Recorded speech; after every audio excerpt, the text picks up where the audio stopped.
Hello everyone, welcome once again to this online platform Sushma Singh Academy. How are you all? I hope you all are good.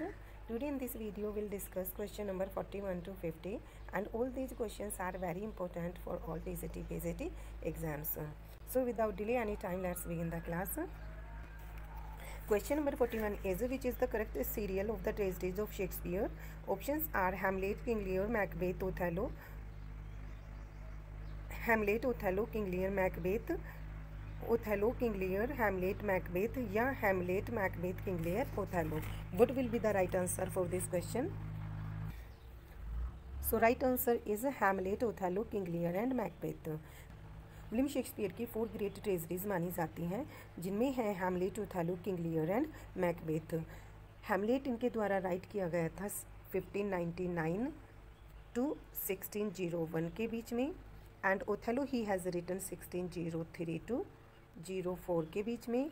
Next is a King Lear he has written 1605 to 1606 के बीच में and next one is a Macbeth he has written in 1606 to 07 के बीच में. Question number 42 is in the first folio edition of Shakespeare's dramas, which play was omitted?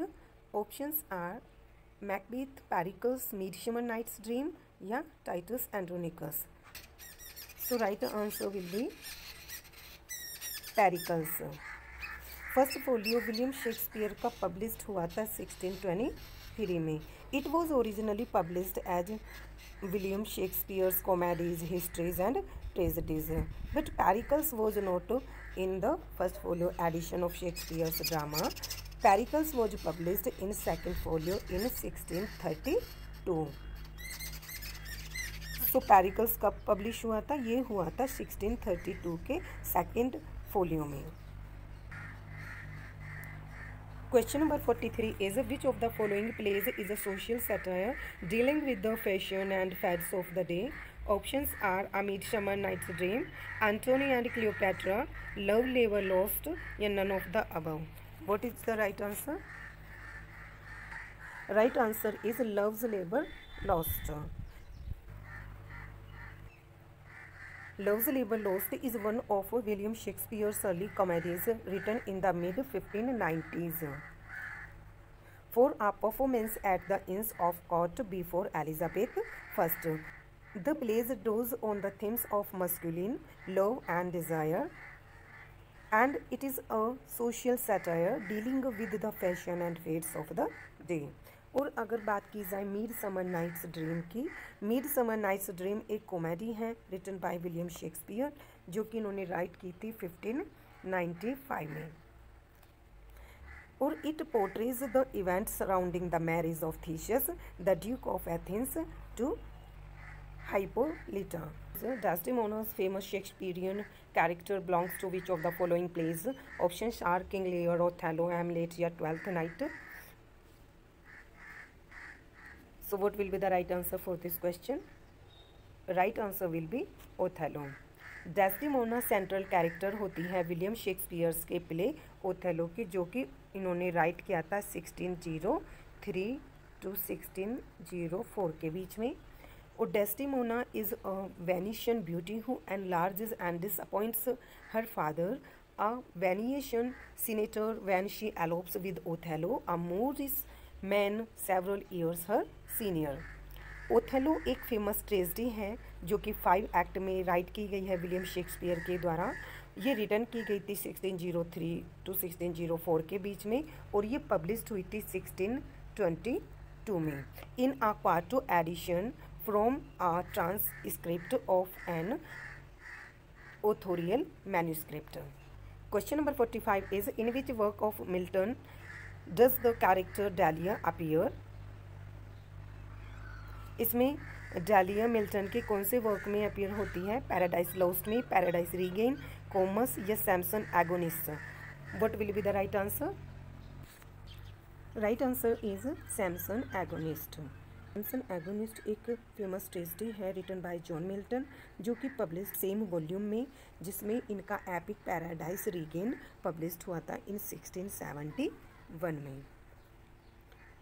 और इसमें Delilah in the Old Testament was the central figure of Samson's last love story.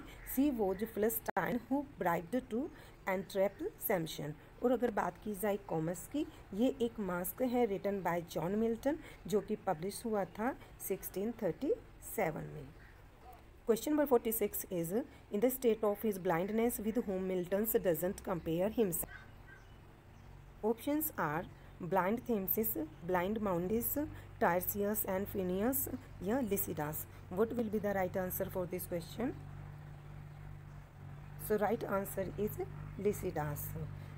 John Milton एक famous English poet माने जाते हैं। ये blind हो गए थे at the age of 48 Shakespeare blind हुए थे, so he became blind at the age of 48 in 1655.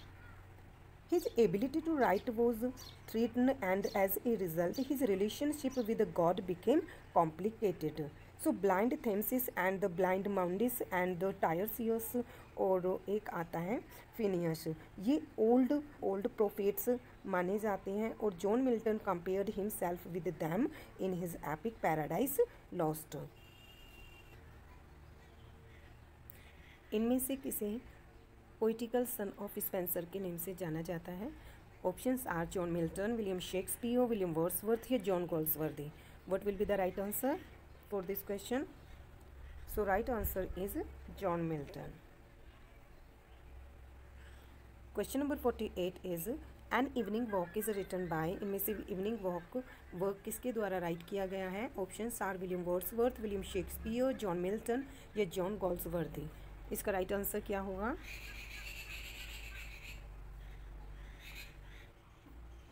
Right answer is William Wordsworth. Evening walk compose किया गया है विलियम वर्ड्सवर्थ के द्वारा, जो कि पब्लिश्ड हुआ था 1793 में. ये बुक ऑफर्स करती है full textual history of N evening walk, the first long poem that Wordsworth completed. Question number 49 is which famous romantic poem contained the line beauty is a truth and truth is beauty? इसके options हैं The world is too much with us, Ode to a Nightingale, To a Skylark या Ode on a Grecian Urn. What will be the right answer for this question? So right answer will be Ode on a Grecian Urn. Grecian urn ये एक famous poem है written by John Keats, और ये line the beauty is a truth and truth is beauty ये ली गई है John Keats की famous poem ode on a Grecian urn. और जो फाइनल लाइन है of this poem beauty is a truth and truth is beauty declares that is all you know on earth and all you need to know.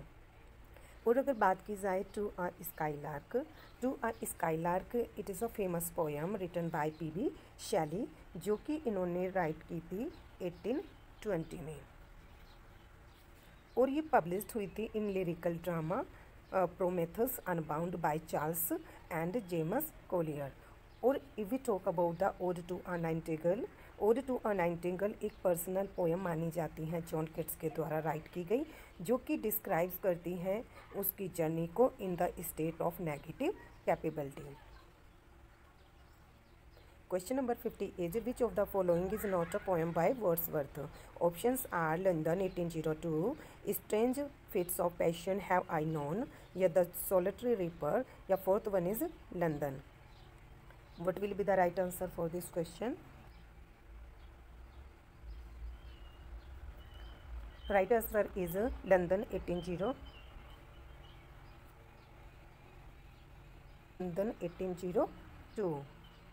London 1802 एक famous poem है written by romantic poet William Wordsworth. इस poem में Wordsworth castigate करता है English people को as the stagnant and the selfishness. और अगर बात की जाए सॉलिटरी रीपर की, ये एक लिरिक पोएम है by English romantic poet William Wordsworth and it is one of his most famous post lyrical ballads lyrics also.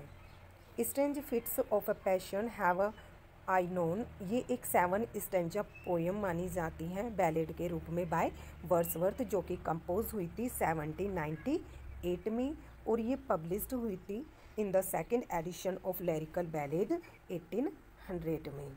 और अगर बात की जाए लंदन ये भी एक पोयम है विलियम ब्लेक के द्वारा राइट की गई, जो कि पब्लिश्ड हुई थी in songs of a experience in 1794।